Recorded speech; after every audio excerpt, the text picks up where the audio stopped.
மனித உடல் போனால் என்ன, இதே ரூபத்தில் என் அருகிலே இரு அப்படின்னு சொல்லிட்டு தன் மீது அதீத பக்தி கொண்ட ஒரு பக்தரை தன் அருகிலே முருகபெருமான் வச்சுக்கிட்டாரு. அவர் யாருன்னு தெரியுமா? அது என்ன ரூபம்னு உங்களுக்கு தெரியுமா?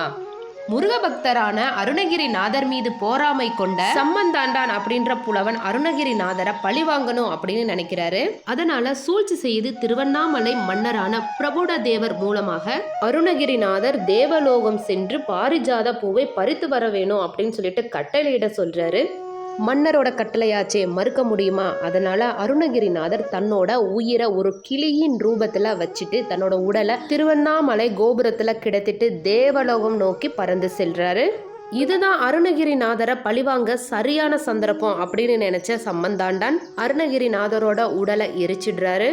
கிளியின் ரூபத்தில் பாரிஜாத மலரை பறித்து வந்த அருணகிரிநாதர் தன் உடல் இல்லாததை கண்டு என்ன பண்றதுன்னு தெரியாம திகைச்சு நிக்கிறாரு. தன்னோட பக்தருக்கு ஏதாவது ஒரு கஷ்டம்னா முருகபெருமான் சும்மா இருந்துருவாரா என்ன? கிளி வடிவத்தில் இருந்த அருணகிரிநாதருக்கு காட்சி தந்து, சாதாரண உடல் போனால் என்ன, வா உன்னை என் அருகிலே வைத்துக் கொள்கிறேன் அப்படின்னு சொல்லிட்டு முருகபெருமான் தன் கையில் இருக்கிற தண்டத்துல அந்த கிளியை அமர வச்சிட்டாரு. அந்த கிளி தான் இப்போ வரையும் பழனி மலை முருகன் கையில இருக்கிற தண்டத்துல இருக்கக்கூடிய கிளி. அந்த கிளி தான் அருணகிரிநாதர்.